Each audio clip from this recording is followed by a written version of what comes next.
The witness sat trembling in the dimly lit room, her hands clasped tightly on the table. Detective Sarah Bennett leaned forward, her voice calm but unrelenting. "Tell me again, Maggie," Sarah said, her piercing blue eyes narrowing. "Why were you in the victim's apartment at 3 a.m. if you had no connection to her?" Maggie hesitated, her face pale as she avoided the detective's gaze. She began, but her voice faltered. Detective Ryan Carter slammed a file down on the table, startling her. "We're not playing games here. You need to tell us everything you know." Maggie's lip quivered. Then, with a sudden burst of defiance, she glared at both detectives. "You want the truth?" she snapped. "Fine." She wasn't the saint everyone thought she was. She was a liar, a con artist, and I can prove it. Her words hung in the air like a thunderclap. Sarah's heart skipped a beat. Could this be true? The victim, celebrated as a hero for her charitable work, secretly living a double life? "Prove it," Sarah said quietly, leaning closer. Maggie reached into her bag and pulled out a stack of photos. As she laid them on the table, Ryan and Sarah exchanged a glance. Each photo showed the victim, Heather Evans, meeting with different people in shadowy corners and exchanging envelopes. Some of the faces in the photos were known criminals. "You see this?" Maggie said, her voice shaking with a mix of anger and triumph. "She was laundering money for those people. She ruined my life." The detectives stared at the photos in silence, their minds racing. The clean image of Heather Evans was shattering before their eyes. "How do we know these photos are real?" Ryan finally asked, his tone skeptical. "You think I'm lying?" Maggie hissed. "Go check her accounts. Check the people in those pictures. They'll tell you who she really was." Sarah leaned back in her chair, her thoughts swirling. If Maggie was telling the truth, this case was about to explode into something much bigger than they'd imagined. "Why did you go to her apartment that night?" Sarah asked again, this time more gently. Maggie bit her lip, her eyes darting to the photos. "To confront her," she admitted. "I wanted her to confess to what she did to me." "What did she do to you?" Ryan pressed. Maggie's shoulders sagged as she whispered, "She stole everything from me." 3 days earlier, the small town of Maplewood had been shaken by the murder of Heather Evans, a beloved philanthropist. She had been found lifeless in her lavish apartment, her body cold and her face frozen in an expression of fear. The entire community mourned her loss. Heather was known for her kindness, her work with homeless shelters, and her ability to unite people. She had received countless awards for her efforts and was adored by everyone. Except, it seemed, Maggie Collins. The detectives were assigned to the case the morning Heather's body was discovered. From the beginning, it seemed straightforward. The apartment showed no signs of forced entry, suggesting the victim knew her killer. Suspicion initially fell on her estranged ex-husband, Todd Evans, who had a history of anger issues. But as the detectives dug deeper, things became murkier. Heather's financial records showed irregularities. Large sums of money were being moved in and out of accounts with no clear explanation. Sarah and Ryan decided to keep this detail quiet for now, not wanting to taint the victim's public image while they investigated. Their first break came when they interviewed Heather's neighbor, a quiet woman named Linda. She admitted hearing raised voices in Heather's apartment late that night. "I couldn't hear what they were saying," Linda told them, wringing her hands, "but it was definitely a woman yelling. I heard a crash too. Then everything went quiet." This led them to Maggie Collins, a name that had appeared in Heather's phone records. Multiple late-night calls between the two suggested a connection that no one had mentioned before. When Maggie was brought in for questioning, she seemed nervous but cooperative, at least at first. Now, with her shocking claims and the photos she had provided, the investigation had taken a sharp turn. "Why didn't you call the police if she was ruining your life?" Ryan asked. "Because I knew no one would believe me," Maggie snapped. "She was untouchable. Everyone worshipped her. Do you realize how suspicious this makes you look?" Sarah said, her tone calm but firm. Maggie looked away, her hands gripping the edge of the table.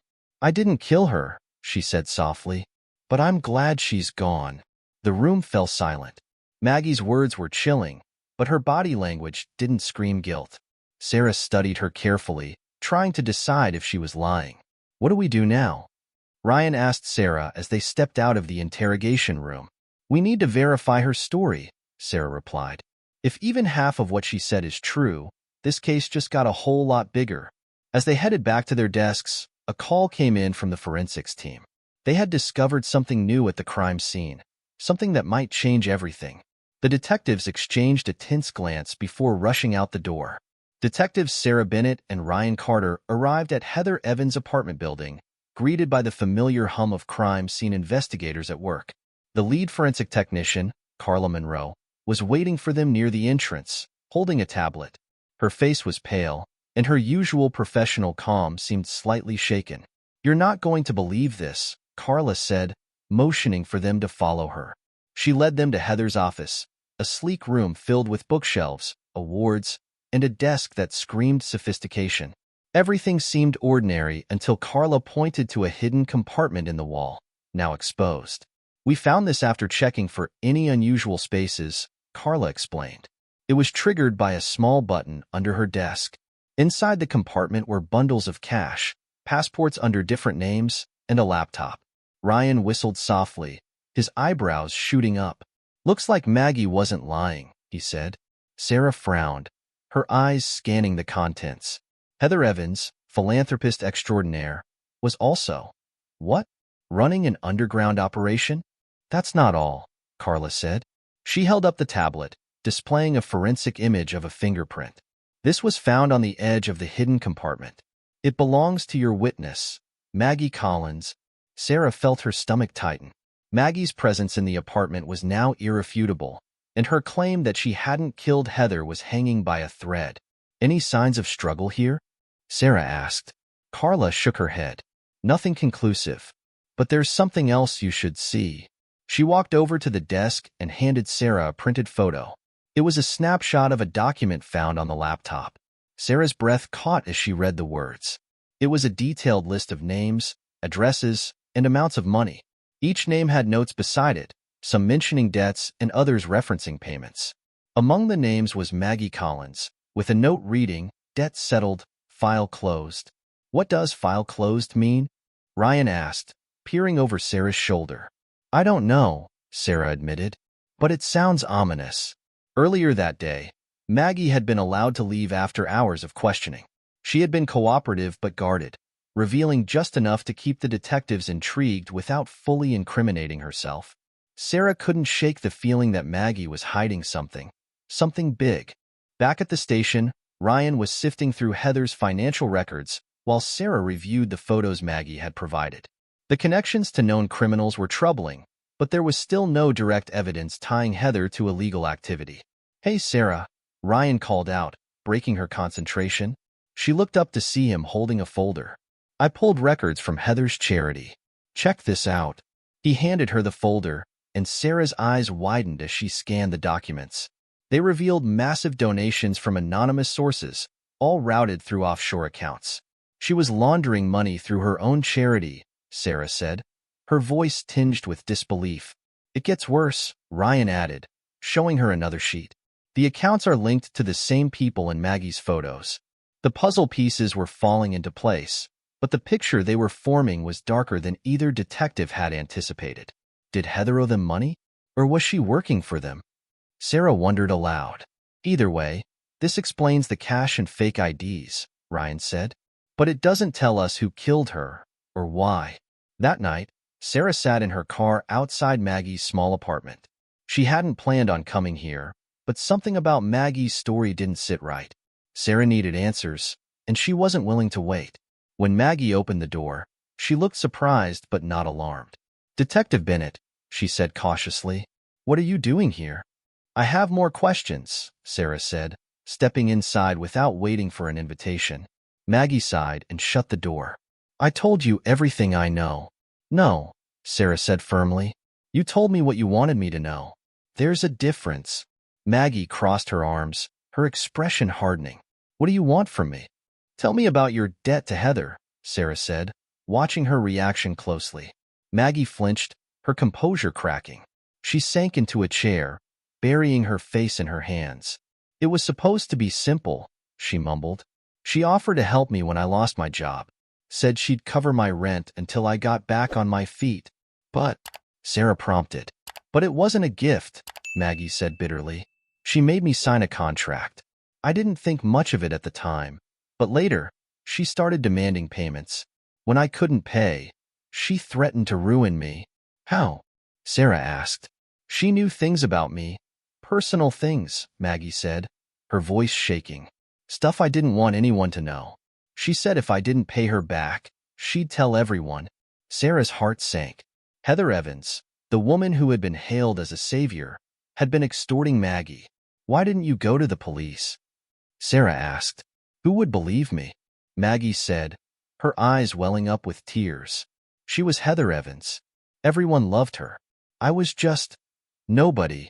The next morning, Sarah and Ryan reconvened at the station. Maggie's story painted a damning picture of Heather, but there was still no proof that Maggie hadn't killed her out of desperation or revenge. Their discussion was interrupted by Carla, who burst into the room with a grim expression. We analyzed the laptop further, she said, holding up a USB drive. You're going to want to see this. She led them to the tech lab, where the contents of the drive were displayed on a large screen. It was a video, time-stamped just hours before Heather's death. The footage showed Heather arguing with someone in her apartment. The audio was faint, but their voices were raised, the argument heated. As the camera shifted, the detectives froze. The person Heather was arguing with wasn't Maggie. It was Todd Evans, her ex-husband. Sarah's pulse quickened as the video ended abruptly. Where did you find this? She asked Carla. It was buried in the laptop's encrypted files, Carla said. Whoever put it there didn't want it to be found. Ryan turned to Sarah, his jaw tight. Looks like we need to pay Todd a visit. But before they could leave, another call came in. This time, from the hospital. A man who had been found unconscious near Heather's apartment that night had just woken up, and he had something to say. The detectives arrived at the hospital in record time, their minds racing with possibilities. Who was this man, and how did he fit into the puzzle? Sarah and Ryan exchanged a brief glance as they approached the nurse's station. We're here to see the man brought in from the vicinity of Heather Evans' apartment, Sarah said. The nurse nodded and led them to a room on the second floor. The patient, a middle-aged man with a scruffy beard and bruises covering his face, looked up as they entered. His eyes flickered with a mixture of fear and recognition. I knew someone would come, he stammered. Sarah pulled up a chair beside him while Ryan stood near the door, his arms crossed. Mr. Moore, right? Sarah asked, glancing at the file the hospital had provided. You were found unconscious near Heather Evans' apartment on the night of her murder. Can you tell us what happened? The man, whose name was Jerry Moore, licked his cracked lips nervously. I wasn't supposed to be there, he admitted, but I needed to talk to her. You knew Heather Evans? Ryan asked, his tone skeptical. Jerry nodded. She used to help me out back when I was trying to get clean, but lately things changed.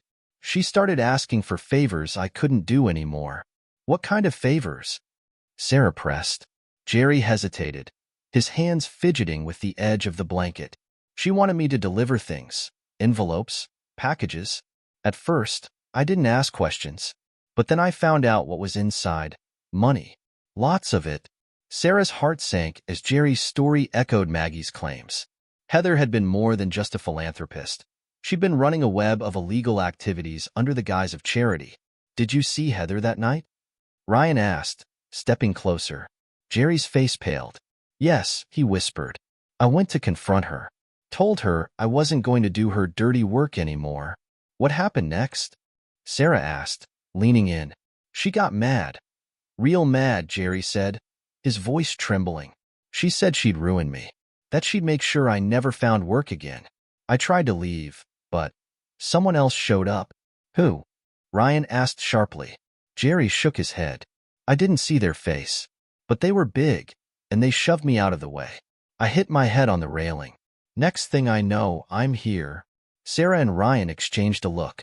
Jerry's story added another layer of complexity to the case. Did you hear anything before you blacked out? Sarah asked.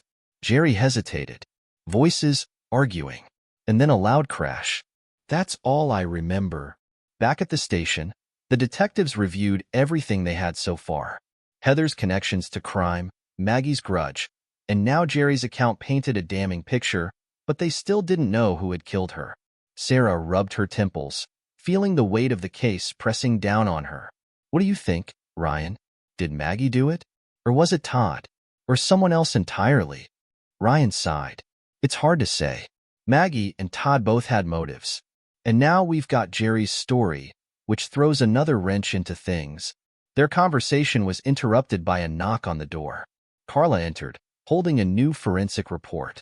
Sorry to keep piling things on, but we found more, Carla said, setting the report on the desk. What is it? Sarah asked. Traces of blood were found on the hidden cache in Heather's office, Carla said. It doesn't match Heather's. It's a male's. Ryan raised an eyebrow. Jerry's? Carla nodded. Most likely, but we'll need to confirm with a sample from him. Later that evening, Sarah couldn't shake her unease. Something about this case didn't sit right. She decided to take another look at the video footage from Heather's laptop, hoping to catch something they'd missed. She replayed the argument between Heather and Todd, scrutinizing every frame. It was heated, with Heather gesturing wildly and Todd pacing angrily. But then, just before the video cut off, Heather seemed to glance toward something, or someone, off-screen. Sarah paused the video and leaned in, her pulse quickening. Who were you looking at, Heather? She whispered to herself. The next morning, the detectives were preparing to question Todd Evans when an officer burst into the bullpen, his face pale. There's been another incident, he said breathlessly. What kind of incident? Ryan asked. A break-in, the officer said. At Heather Evans' apartment, Sarah and Ryan grabbed their coats and rushed out the door. When they arrived, the scene was chaos.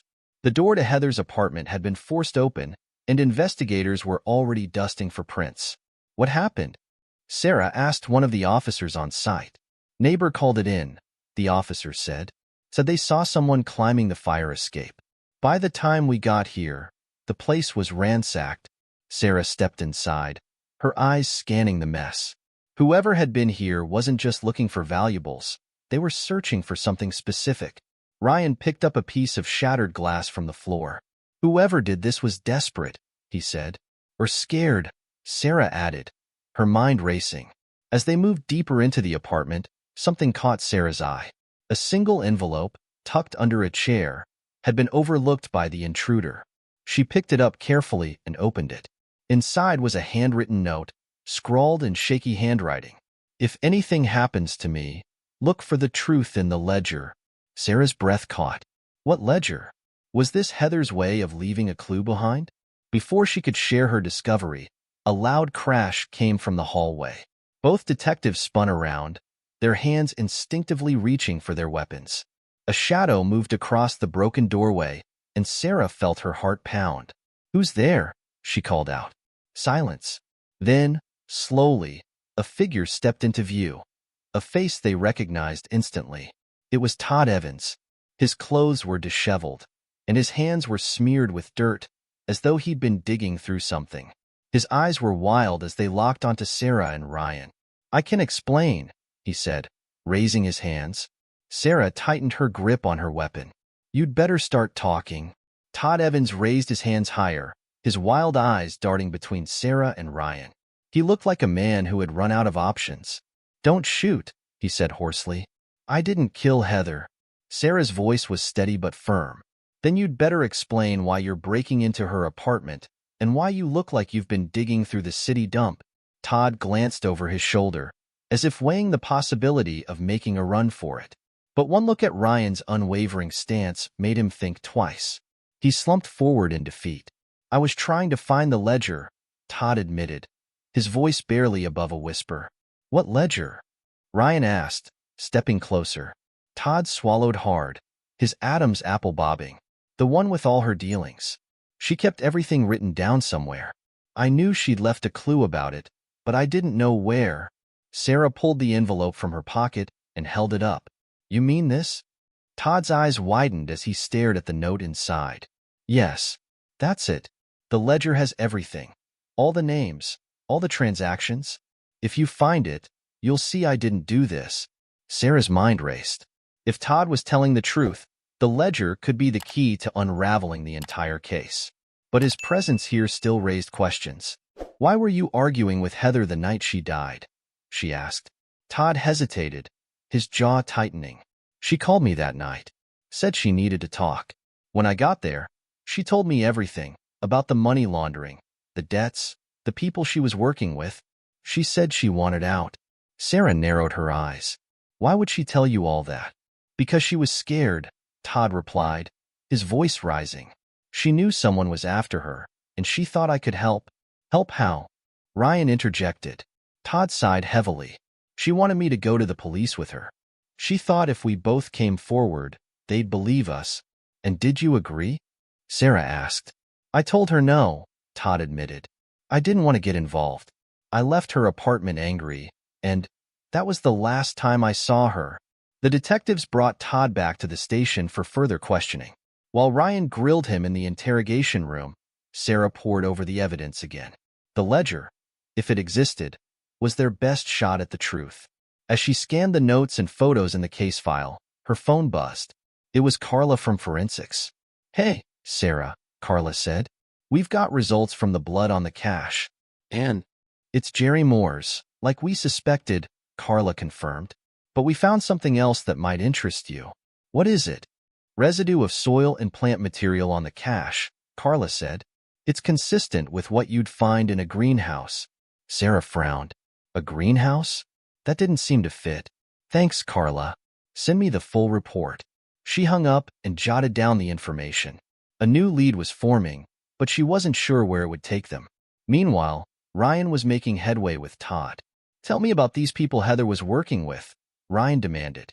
Todd leaned forward, his hands gripping the table. "I don't know their names. She didn't tell me much, but she kept saying she was in over her head, that she'd made a deal she couldn't get out of." "Did she say who was threatening her?" "No," Todd said, shaking his head, "but she was terrified. She kept looking over her shoulder, like someone was watching her." Ryan studied him carefully. Todd's story matched some of what they already knew, but his involvement couldn't be ruled out just yet. "Why didn't you tell us this earlier?" Ryan asked. "I didn't think you'd believe me," Todd said bitterly. "Everyone assumes I'm the bad guy because we had a messy divorce." Ryan leaned back in his chair, his mind working through the possibilities. If Todd was innocent, then the real killer was still out there, and possibly tied to Heather's criminal dealings. Later that night, Sarah and Ryan decided to visit the greenhouse mentioned in the forensic report. It was located on the outskirts of town, owned by a man named Leonard Kane, a known associate of some of the criminals linked to Heather. The greenhouse was eerily quiet when they arrived, the moon casting long shadows over the glass structure. "This place gives me the creeps," Ryan muttered as they approached the entrance. Sarah ignored him, her hand resting on her holstered weapon. She pushed open the door, and they stepped inside. The air was thick with the scent of damp earth and fertilizer. Rows of plants stretched out before them, illuminated by the faint glow of overhead lamps. They moved cautiously through the greenhouse, their flashlights cutting through the darkness. "What are we even looking for?" Ryan asked. "Anything that ties this place to Heather or her murder," Sarah replied. As they rounded a corner, Sarah's flashlight caught something glinting on the ground. She crouched down and picked it up. It was a gold bracelet, engraved with the initials HE. "This is Heather's," she said, her pulse quickening. Before Ryan could respond, a loud crash echoed through the greenhouse. Both detectives spun around, their weapons drawn. "Who's there?" Sarah called out. Silence. Then, from the shadows, a figure emerged. A man with a knife in his hand and a menacing grin on his face. "Well, well," the man said, his voice dripping with malice. "Looks like you two are poking around where you don't belong." Sarah's grip on her weapon tightened as she stared him down. "Drop the knife," she commanded. The man didn't move. Instead, he took a step closer, his grin widening. Ryan took a step forward, his voice firm. "I wouldn't do that if I were you." The man laughed, a cold, humorless sound. "You think you can stop this? You have no idea what you're dealing with." And then, before either detective could react, the man lunged. Sarah and Ryan reacted instinctively as the man lunged, his knife glinting under the dim lights. Sarah sidestepped quickly, raising her weapon. Ryan moved to intercept the attacker, grabbing the man's wrist and twisting it sharply. The knife clattered to the ground, but the man was relentless, swinging a fist at Ryan's jaw. The blow connected, sending Ryan stumbling backward. Sarah took aim, her voice steady but commanding. "Stop. Get on the ground now." The man froze for a moment, his chest heaving, before a sly grin spread across his face.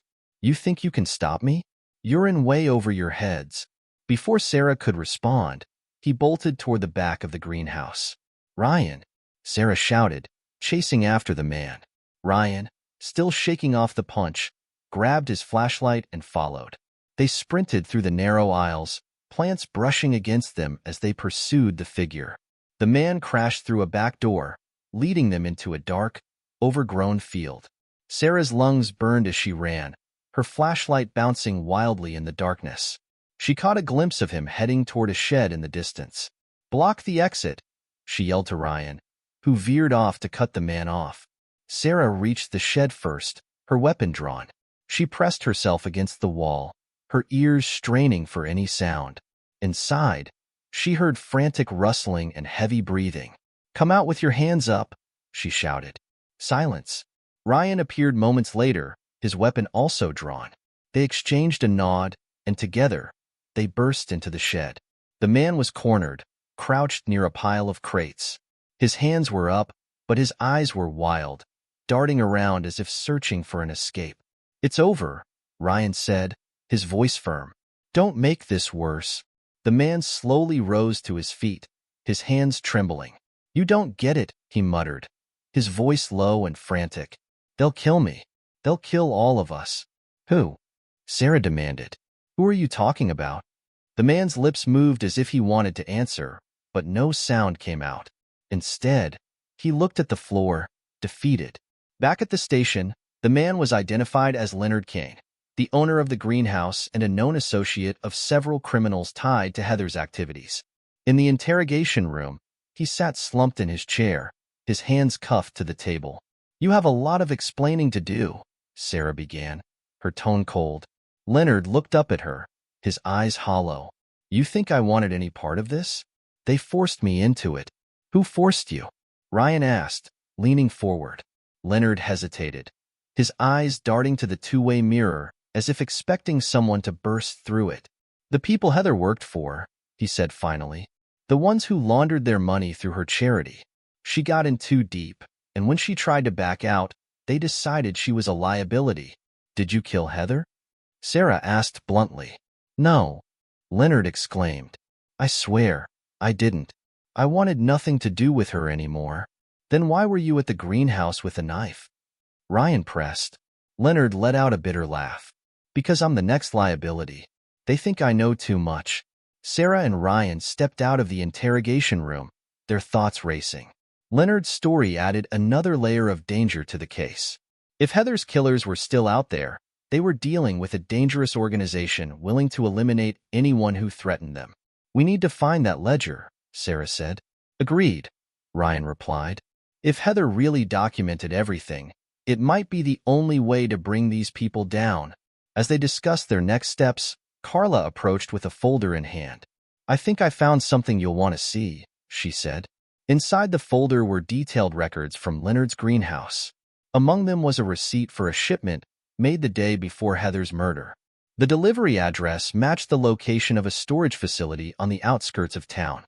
"That could be where the ledger is," Sarah said, a spark of hope igniting in her chest. Ryan frowned. "Or it could be another trap." That evening, the detectives drove to the storage facility, their nerves on edge. The building was massive, with rows of metal doors stretching into the distance. They located the unit listed on the receipt and found the lock already broken. Ryan pulled the door open, and the beam of their flashlights revealed rows of boxes stacked haphazardly. "Be careful," Sarah said, stepping inside. They began searching through the boxes, finding nothing but old files, receipts, and random objects. "This is a wild goose chase," Ryan muttered, tossing aside a stack of papers. But then Sarah's flashlight caught something unusual, a box with Heather's name scrawled on the side in bold letters. "Here," she called out. Ryan joined her as she opened the box. Inside were several ledgers, each meticulously labeled. They flipped through the pages, their eyes widening as they took in the information. Names, dates, amounts. Everything was documented in painstaking detail. "This is it," Sarah said, her voice trembling with a mix of relief and dread. Before they could celebrate, the sound of footsteps echoed from the entrance of the unit. "Did you hear that?" Ryan whispered, his hand moving to his holstered weapon. Sarah nodded, her pulse quickening. They both turned toward the doorway, their flashlights cutting through the shadows. A tall figure stepped into the light, holding a gun pointed directly at them. "Drop the ledgers," the man ordered, his voice cold and authoritative. Sarah and Ryan froze, their hearts pounding as they faced yet another dangerous twist in the case. The man with the gun didn't flinch, his steady aim making it clear he wasn't bluffing. Sarah and Ryan exchanged a glance, unspoken communication passing between them. They needed to de-escalate the situation, but they couldn't let the ledgers fall into the wrong hands. "Who are you?" Sarah asked, her voice calm and deliberate, her flashlight still pointed at the ground.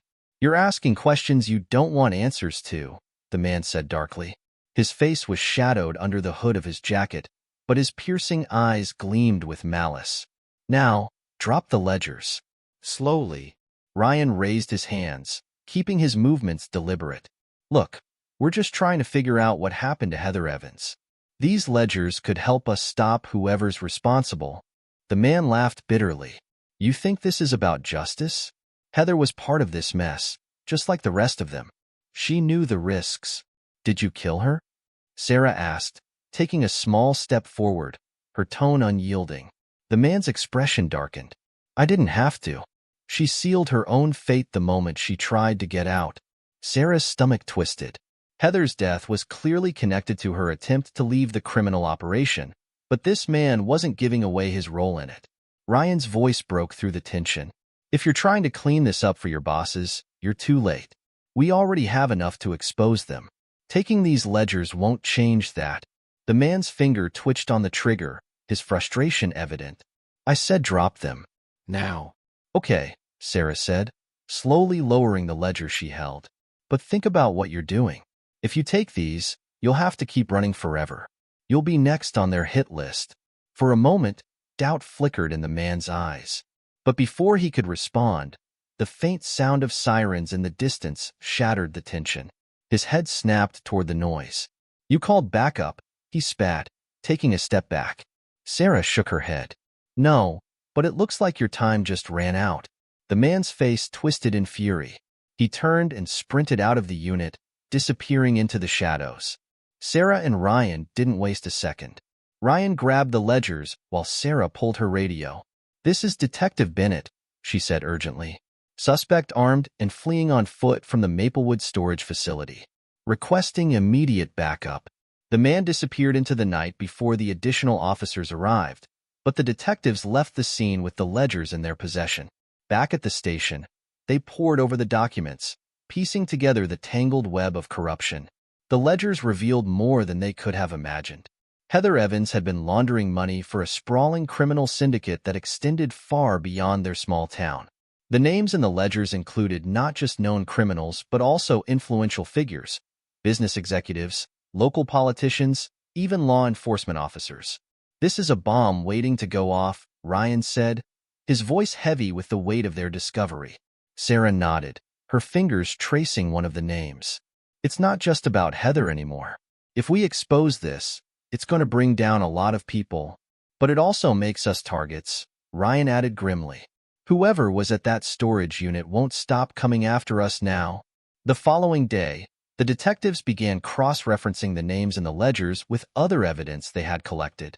One name stood out among the rest: Gregory Stanton, a powerful businessman with ties to Maplewood City Council. His name appeared in nearly every ledger, often with notes referencing large sums of money and cryptic phrases like "secured deal" and "cleanup scheduled." "We need to talk to this guy," Sarah said, tapping the page where Stanton's name was listed. Ryan frowned. "You think he's our guy?" "I think he's a big piece of the puzzle," Sarah replied. "If Heather was trying to leave, it's possible Stanton saw her as a threat. That evening, they paid a visit to Gregory Stanton's sprawling estate on the outskirts of town. The mansion was heavily gated, and security cameras followed their every move as they approached the front door. An older man in a crisp suit answered their knock. His sharp features and cold demeanor exuded wealth and power. "Detectives," Stanton greeted them, his tone polite but guarded. "What brings you here at this hour?" "We're investigating the murder of Heather Evans," Sarah said, watching his reaction closely. Stanton's expression didn't falter. "A tragic loss. She was a remarkable woman." "Remarkable enough to work for you?" Ryan asked bluntly. Stanton's eyes narrowed, but he maintained his composure. "I don't know what you're implying, detective." Sarah stepped forward, holding up a copy of one of the ledger pages with his name highlighted. "We found this in Heather's files. Care to explain why your name is tied to multiple large transactions and coded messages?" Stanton's mask of calm slipped for a fraction of a second, but he recovered quickly. "Heather managed several charitable accounts. It's not unusual for my name to appear in her records." "Sure," Ryan said, his tone dripping with sarcasm. "And I'm guessing those accounts just happen to funnel money offshore?" Stanton's jaw tightened. "I have nothing to hide. But if you want to discuss my finances, I suggest you come back with a warrant." Sarah smiled faintly. "Oh, don't worry. We're working on that." As the detectives left Stanton's estate, the tension between them was palpable. "He's hiding something," Ryan muttered. "No doubt," Sarah agreed. "But he's smart. We're going to need more than the ledgers to take him down." Their conversation was cut short by the sound of screeching tires. A black SUV barreled toward them, its headlights glaring in the dark. "Get down," Sarah shouted, pushing Ryan to the ground as the vehicle sped past. Gunshots rang out, shattering the quiet night. The detectives scrambled for cover, their hearts pounding as the SUV disappeared into the distance. "You okay?" Sarah asked, her voice breathless. Ryan nodded, checking himself for injuries. "Yeah, but that was a warning." Sarah's jaw clenched as she looked at the retreating taillights. "We're getting too close." "Then we'd better be ready," Ryan said grimly, "because they're not going to stop until we're out of the way." The aftermath of the attack left Sarah and Ryan shaken but resolute. Back at the station, the evidence bag containing fragments of bullets from the SUV attack sat on Sarah's desk as a grim reminder of how high the stakes had become. "This is no longer just about solving Heather's murder," Sarah said, her voice low. "It's about staying alive long enough to bring these people down." Ryan leaned against the desk, rubbing his jaw where a fresh bruise from their tumble still throbbed. "We've got two options. Go dark until we have everything we need, or push forward and hope they don't get to us first." Sarah shot him a hard look. "Hoping isn't a plan, but hiding isn't an option either. We need to put the pressure back on them." Their strategy began to take shape. They would quietly build their case against Gregory Stanton while protecting the ledgers, ensuring they had an ace in the hole if things escalated further.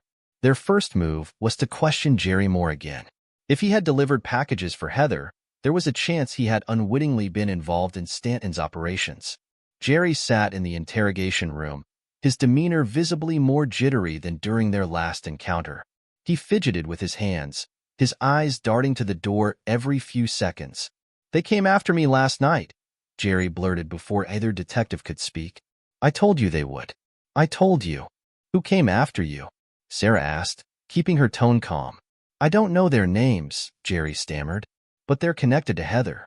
The same people who wanted her gone are coming for anyone who knows too much. I'm next." "What do you know that makes you a target?" Ryan asked, leaning forward. Jerry hesitated, his lips trembling. I was her go-between. I delivered envelopes, picked up cash, dropped off packages. I didn't ask questions, but I overheard things sometimes. Names, places, names like Gregory Stanton?" Sarah asked. Jerry nodded quickly. "Yeah, him, and a few others. Stanton's one of the big fish. He runs things from behind the curtain, but he's not the only one." "Who else?" Ryan pressed. Jerry's voice dropped to a whisper. "There's someone above him. They call him the benefactor. I don't know his real name, but he's the one pulling the strings. Heather mentioned him once. said she was terrified of what he'd do if she tried to walk away. The name hung in the air like a dark cloud. The benefactor. It wasn't much, but it was a lead, and a chilling reminder of how deep this conspiracy went. Armed with Jerry's testimony, the detectives returned to the ledgers, searching for any mention of this shadowy figure. As they sifted through the documents, they found coded entries that seemed to reference a central figure controlling the operation. "Look at this," Sarah said, pointing to a ledger entry. The phrase, "payment cleared, B directive," appeared next to a large transaction. Could B stand for benefactor? Ryan nodded, his jaw tightening. If it does, it means Heather was still taking orders right up until she died. As they pieced together more clues, their phones buzzed simultaneously. It was an alert from the precinct. Gregory Stanton had been arrested.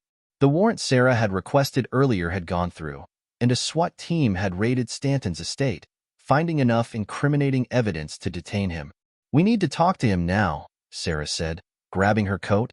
At the holding facility, Stanton was anything but cooperative.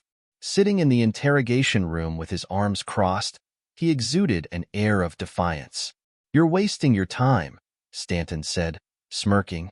"I'll be out of here before you finish your coffee." Ryan raised an eyebrow.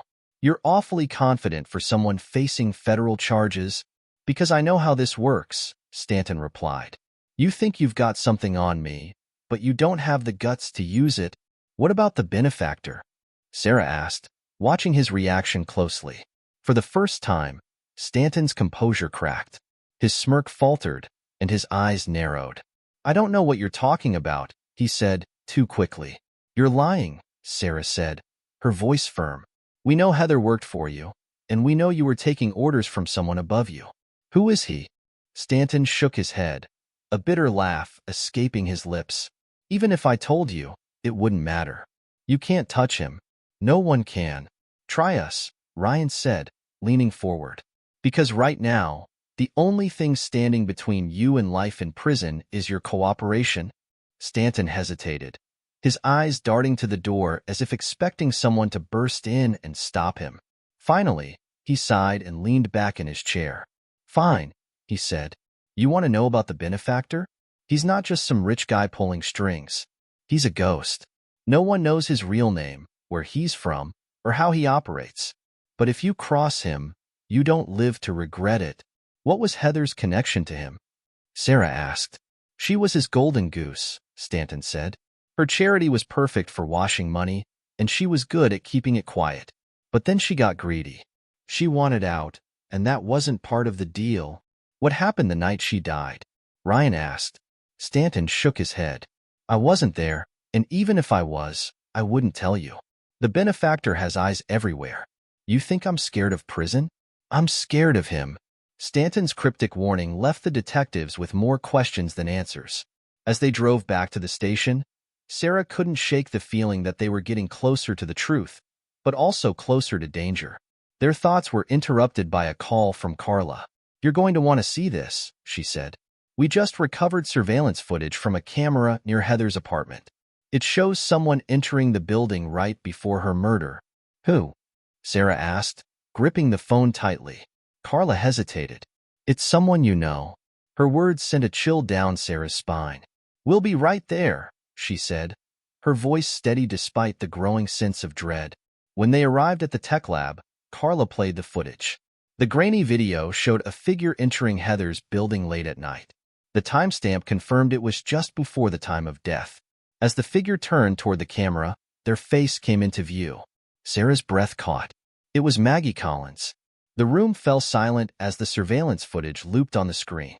There was no mistaking it. Maggie Collins was seen entering Heather Evans' apartment building just moments before her death. "I don't believe this," Ryan said, leaning forward, his eyes fixed on the screen. "She said she went there to confront Heather, but she swore she didn't kill her." Sarah's mind raced as she replayed the sequence of events from Maggie's interrogation. Her nervousness, her hesitation, her anger. Was it all an act? Or was there more to the story? "We need to bring her in," Sarah said firmly. "Right now." The detectives arrived at Maggie's small apartment in the early hours of the morning. The neighborhood was quiet, the kind of place where doors were locked and curtains drawn by sundown. They knocked sharply, their flashlights cutting through the dim hallway. "Maggie Collins, this is the police." "Open the door," Sarah called out. There was no response. Sarah exchanged a look with Ryan, then knocked again, harder this time. Still nothing. "She's not here," Ryan muttered. "Or she doesn't want to be found," Sarah replied. They stepped back and looked around, scanning the area for any signs of movement. A faint glow from a basement window caught Sarah's eye. "Down there," she said, motioning for Ryan to follow. They descended the narrow steps to the basement door. It was ajar, and inside, they could hear the faint hum of a television. Sarah drew her weapon, pushing the door open cautiously. "Maggie," she called out, her voice echoing in the small, cluttered space. Sitting in the corner was Maggie, her knees drawn to her chest, clutching a bottle of water. She looked up as they entered, her face pale and tear-streaked. "I didn't kill her," Maggie said immediately, her voice hoarse. "You have to believe me." "Then why were you at her apartment the night she died?" Sarah asked, stepping closer but keeping her tone even. "I told you," Maggie said, her eyes wide. "I went to confront her. I wanted her to admit what she'd done to me." "What happened after you got there?" Ryan pressed. Maggie hesitated, her hands trembling. "We argued," she admitted. "I was so angry." She denied everything, acted like she didn't even know who I was. I lost it. I knocked over a lamp, but I swear, I didn't hurt her." "Did anyone else come in while you were there?" Sarah asked, her gaze steady. Maggie nodded slowly. "Yes, a man. I didn't see his face, but he shoved me out of the way. He had this coldness about him, like he didn't care if anyone saw him." "Why didn't you tell us this before?" Ryan asked, his frustration evident. "Because I was scared," Maggie cried. "I knew how it would look. I was in her apartment, and then she ended up dead. No one would believe me." Sarah studied her carefully, weighing her words. Maggie's fear seemed genuine, but the evidence against her was mounting. "Whoever that man was," Maggie continued, her voice trembling, "he's the one you should be looking for. Not me." Back at the station, the detectives began cross-referencing the surveillance footage with other pieces of evidence. If Maggie was telling the truth about someone else being in the apartment, they needed proof. "Let's see if we can identify anyone leaving the building after Heather's time of death," Sarah suggested, pulling up additional footage from nearby cameras. Hours of painstaking review finally paid off. At 3:47 a.m., a shadowy figure was seen exiting through the rear alley. The man was wearing a dark hoodie, his face obscured by the angle of the camera, but there was one detail that stood out: a distinctive tattoo on his left wrist. "Zoom in," Ryan said, leaning closer to the screen. Sarah adjusted the image, enhancing it as much as possible. The tattoo appeared to be a stylized snake wrapped around a dagger, a symbol that both detectives recognized immediately. "That's the mark of the Crimson Vipers," Ryan said grimly. "They're one of the most dangerous syndicates in the region." Sarah nodded, her stomach twisting. The Crimson Vipers were notorious for their ruthless tactics and deep ties to organized crime. If one of their members had killed Heather, it would explain the layers of secrecy and the attempts to silence anyone connected to her. "We need to figure out who this guy is," Sarah said. "And fast." Their search led them to an informant who had ties to the Vipers. The man, a wiry figure named Leo, was reluctant to talk but eventually agreed when Sarah promised him anonymity. "The snake and dagger tattoo?" Leo said, lighting a cigarette with shaky hands. "That's Kane. Victor Kane. He's one of their enforcers. If he was at Heather's place, it wasn't a social visit. What can you tell us about him?" Ryan asked. Leo exhaled a plume of smoke, his eyes darting around nervously. "He's bad news. Does whatever the boss tells him, no questions asked. If Heather crossed the Vipers, he's the guy they'd send to clean it up. Where can we find him?" Sarah pressed. Leo hesitated, then scribbled an address on a piece of paper. "This is where he hangs out sometimes. But if you go after him, you didn't get this from me." The address led them to an abandoned warehouse on the outskirts of town. The building was in a state of disrepair, its windows shattered and graffiti covering the walls. "This feels like a trap," Ryan muttered as they approached. "Probably is," Sarah replied, drawing her weapon. But we don't have a choice. They entered cautiously, their flashlights cutting through the darkness. The air was thick with the smell of oil and mildew. Somewhere in the distance, a faint clinking sound echoed. "Stay sharp," Sarah whispered.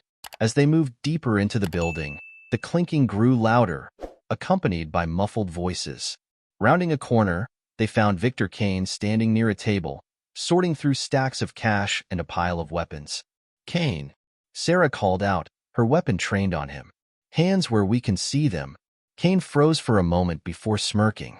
"You cops really don't know when to quit, do you?" Before either detective could respond, Kane grabbed a weapon from the table and fired. Bullets ricocheted off the walls as Sarah and Ryan dove for cover. "Great," Ryan muttered, reloading his weapon. "I told you it was a trap." Sarah ignored him, focusing on their next move. "We need to flush him out." As the gunfire continued, a sudden explosion rocked the building, sending debris flying. Kane used the chaos to make a run for it, disappearing into the maze of corridors. "We can't let him get away," Sarah shouted, chasing after him. They pursued Kane through the labyrinthine warehouse, the tension mounting with every step. Finally, they cornered him in a dead-end room. "It's over, Kane," Sarah said, her voice steady despite the adrenaline coursing through her veins. "Drop the weapon." Kane hesitated, his eyes darting around for an escape. Then, with a wicked grin, he raised his hands, but not before throwing a small device to the ground. A deafening flash erupted, blinding the detectives momentarily. By the time their vision cleared, Kane was gone, leaving behind only the faint echo of his laughter. The echoes of Victor Kane's laughter lingered in the air as Sarah and Ryan scrambled to regain their bearings. The flash grenade had disoriented them, and now their quarry was gone. "Damn it," Ryan cursed, kicking a nearby crate. "How does he keep slipping through our fingers?" Sarah clenched her jaw, scanning the room for any sign of where Kane might have gone. "He won't get far."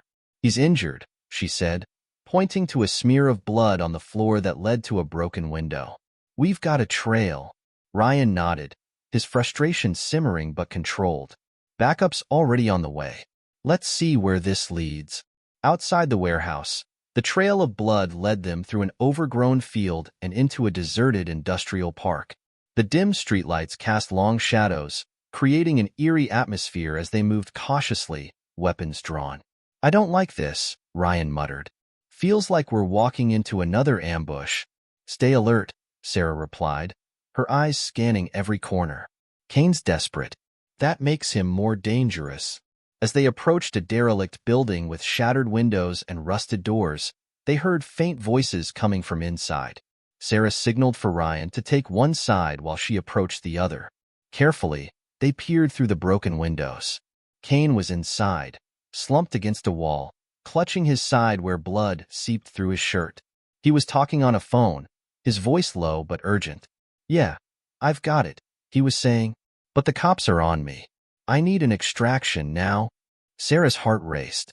He's talking to someone higher up, she thought. This might be our chance to learn more. She motioned for Ryan to move in. They burst through the door, their weapons trained on Kane. "Drop the phone and put your hands up," Sarah commanded. Kane flinched but didn't comply. Instead, he smirked and raised the phone higher.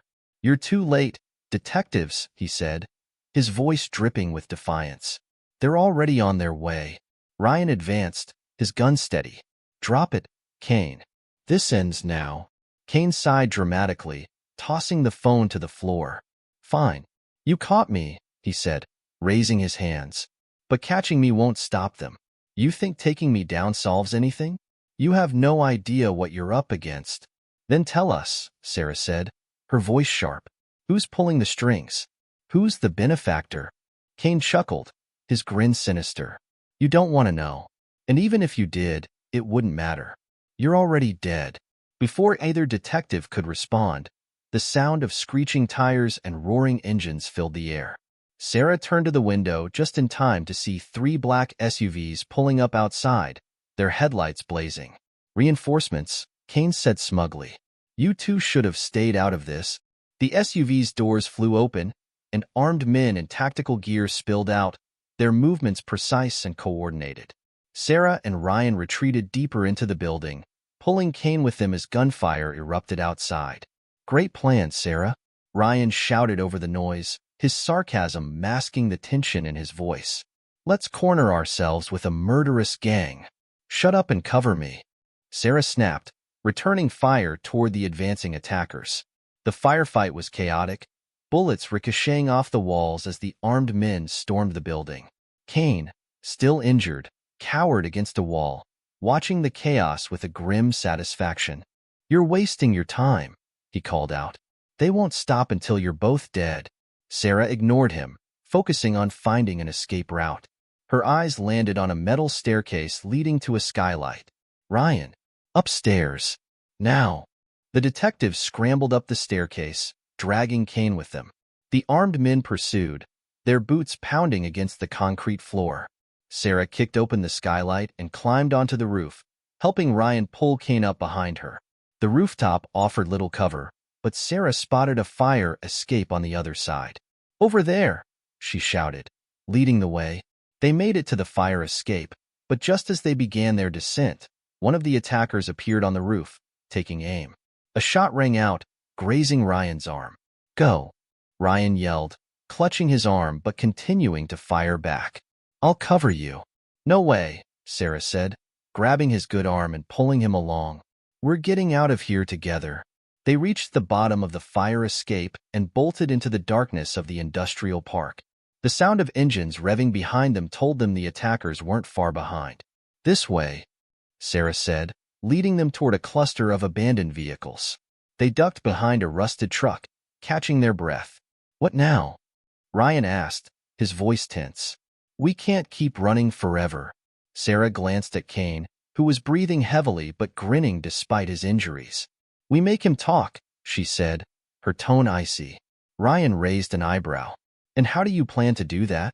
Before Sarah could answer, Kane chuckled darkly. "You two are something else, you know that? But you're wasting your time.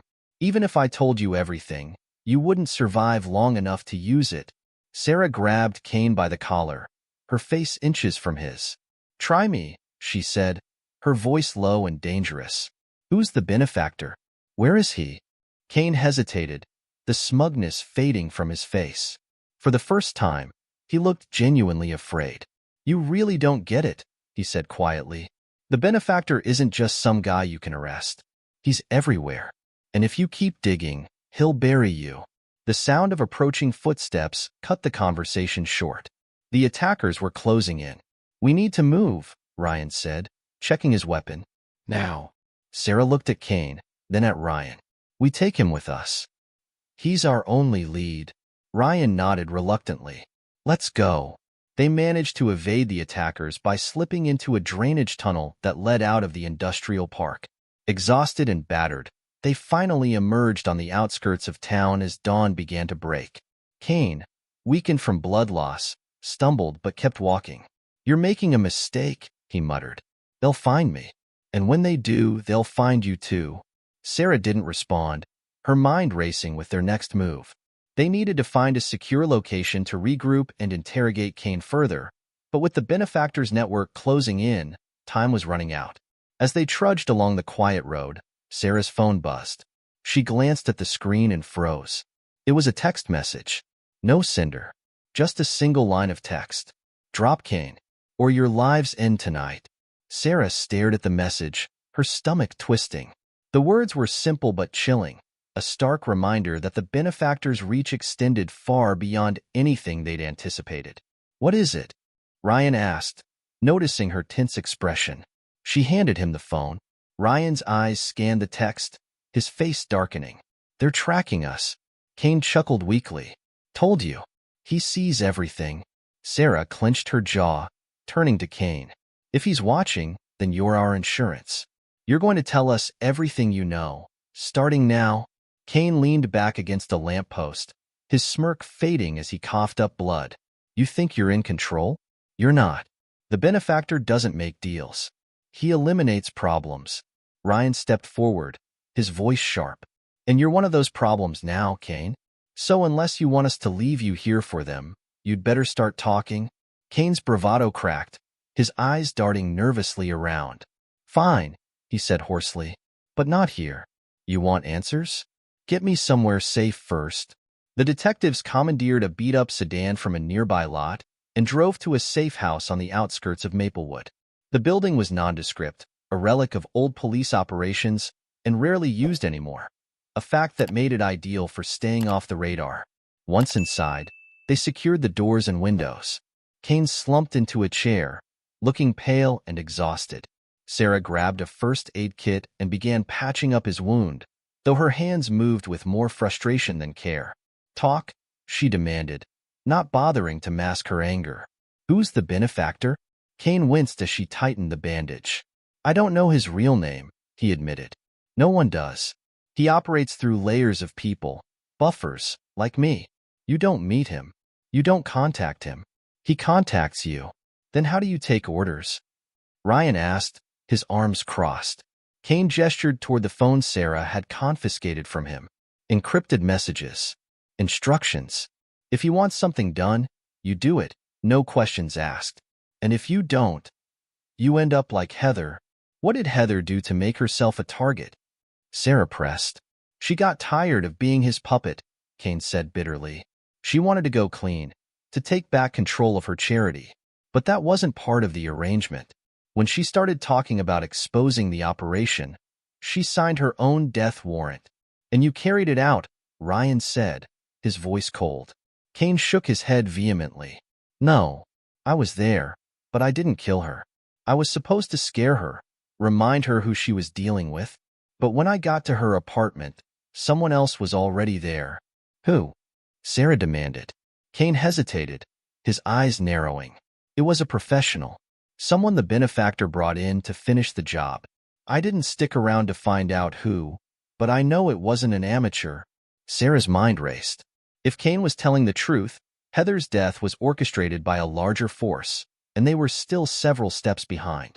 As night fell, the detectives reviewed everything they had learned. The ledgers, the surveillance footage, Kane's testimony. It was all damning evidence, but it still didn't lead them directly to the benefactor. This isn't enough, Ryan said, pacing the small room. Even with Kane's story, we don't have a way to link the benefactor to Heather's murder. We're close, Sarah said, staring at the ledgers spread out on the table. There has to be something in here. Some way to tie it all together. Kane, who had been watching silently from his chair, suddenly spoke up. There's a shipment, he said. Tomorrow night. A big one. If you're serious about taking him down, that's where you'll find the proof you need. What shipment? Sarah asked. Cash, Kane said. It's being moved through one of his fronts. If you intercept it, you'll find the people running it, and maybe even get a step closer to him. Ryan looked skeptical. And you're just giving this to us out of the kindness of your heart? Kane smirked weakly. I'm giving it to you because I want to live. If you take the benefactor down, I might have a shot. Sarah exchanged a glance with Ryan. It was a gamble, but it might be their best chance to corner the benefactor's operation. Where's the drop? Sarah asked. Kane hesitated, then gave them an address. An abandoned shipping yard on the edge of the city. The next night, Sarah and Ryan staked out the shipping yard, their nerves taut with anticipation. The yard was dimly lit, with rows of shipping containers casting long shadows under flickering lights. They watched from a vantage point as a convoy of trucks rolled into the yard, flanked by armed guards. Men in dark suits began unloading the cargo, stacking heavy bags into one of the containers. This is it, Sarah whispered. This is where they're moving the money. Ryan nodded, his grip tightening on his weapon. We need to catch them red-handed. As they prepared to move in, a black SUV pulled into the yard. A tall man stepped out, his posture commanding. Sarah recognized him immediately from the surveillance footage. The man who had been at Heather's apartment. That's him, she said, her voice barely audible. That's the one who killed her. They watched as the man barked orders, directing the operation with ruthless efficiency. He moved with the confidence of someone who had nothing to fear. This is bigger than we thought, Ryan murmured. Look at all this security. They're ready for a fight. Before Sarah could respond, her phone buzzed. She glanced at the screen and froze. Another text, this one even more ominous. Turn back. This is your final warning. Sarah's grip on the phone tightened. She looked at Ryan, her determination unwavering. "We're not turning back," she said. "Not now." Ryan nodded. "Then let's finish this."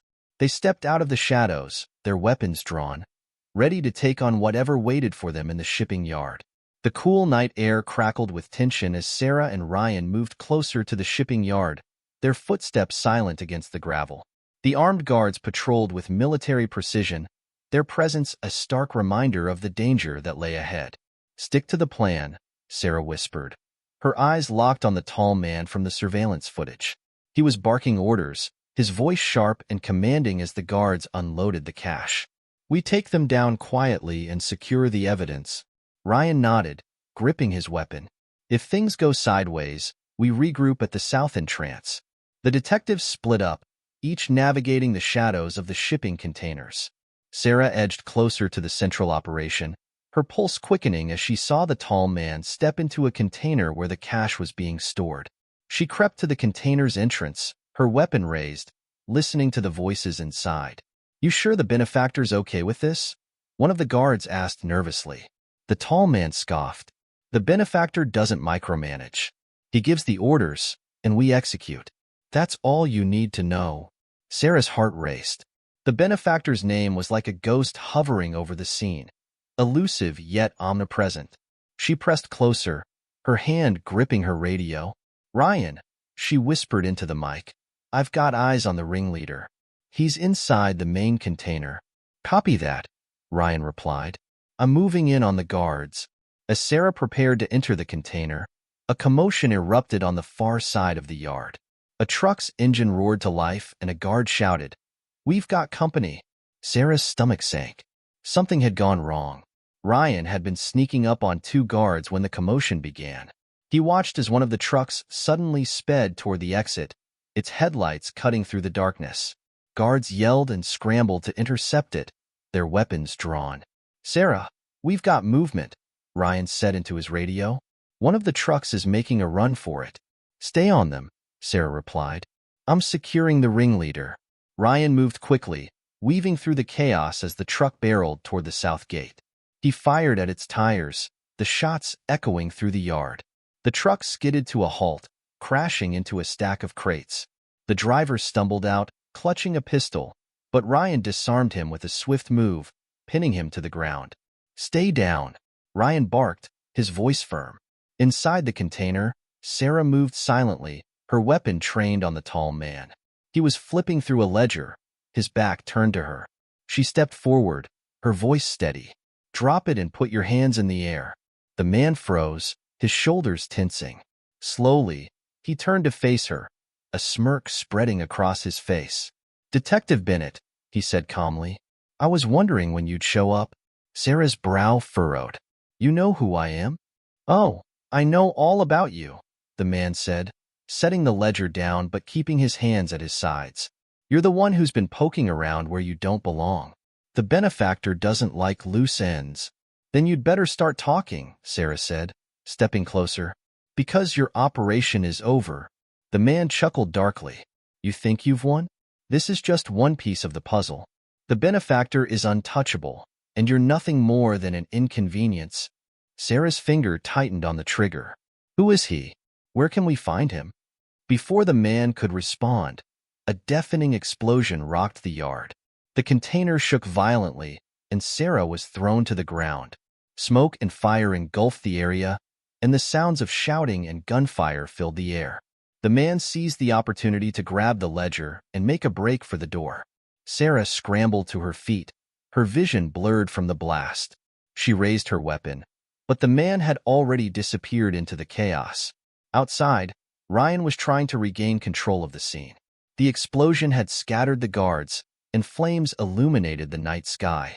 He spotted Sarah emerging from the smoke, coughing and disoriented. "Sarah," he shouted, rushing to her side. "Are you okay?" She nodded, wiping soot from her face.